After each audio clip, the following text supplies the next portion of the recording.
Hey folks, so we are headed into Unit 2, which is non-binary short fiction. So let's just take some time to sort of figure out what we're doing.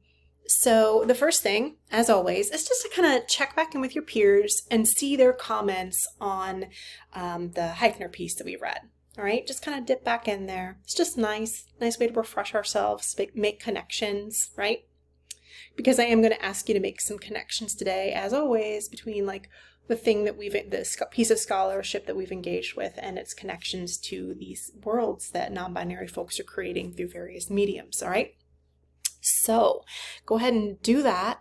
And then we are actually going to be engaging today with this now defunct magazine called Vulture Bones. I actually had to find it by going to the Wayback Machine and looking at screenshots of the website that no longer exists, and I found a link to Gumroad where they were actually selling their issues, and I bought all of the issues of the magazine so for us to look at. All right, so it feels like a real treasure in that way.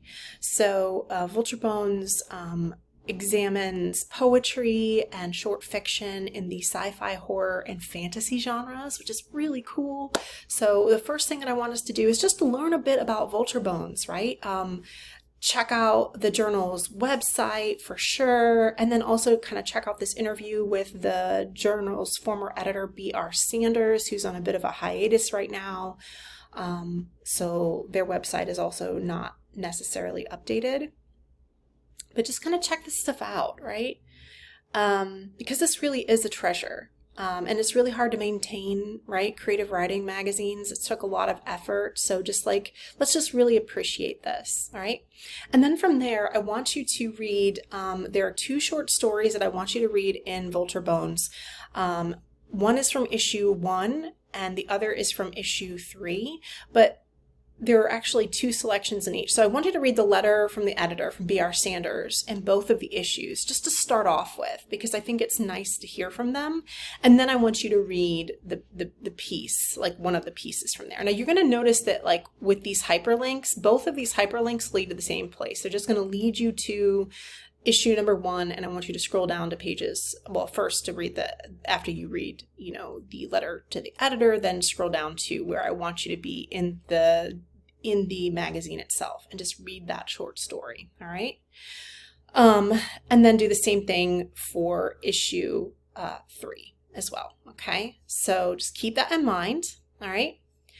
And then I want you, after you've done that, I shouldn't take very long, I just want you to take the next 20 minutes to peruse the back issues of Vulture Bones. Actually, these are all of the issues of Vulture Bones. So just kind of check them out, right? So these are hyperlinks to all of the back issues.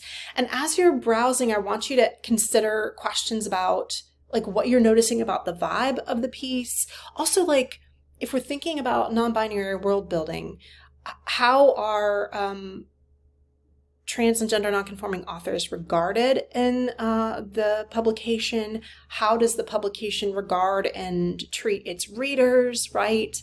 How might it stand out from other creative writing magazines that you might have encountered? Just ask yourself about that, right?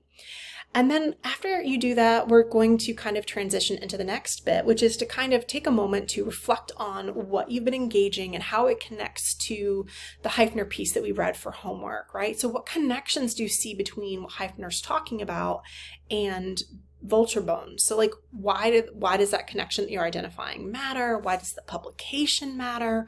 What struck you the most about the publication and or its writer? So really kind of zero into something very specific for you, right? Zero into this is the gold for me. This is the connection that I'm seeing.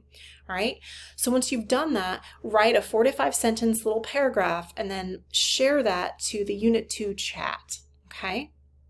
After you've done that, I want you to spend the remainder of class time meaningfully responding to at least 2 of your peers' posts in the Unit 2 chat. Remember, just like really engage with them, because this is all we're doing today is to have this sort of like experiential, like learning moment. All right. So just take your time, luxuriate, and all that jazz. Right. So that's what we're doing in class. For homework, we are going to engage with another publication. This is a science fiction collection and fantasy collection called Meanwhile Elsewhere. Right. And I want you to read the following pieces from it. This is, by the way, it's not the whole book. I bought the whole book, but this is just 3 pieces in a row. So this little PDF right here is going to take you to the 3 things I want you to read, right? What Cheer, Kid Ghost, and then the afterword from the editors, all right? So read those things for homework, right?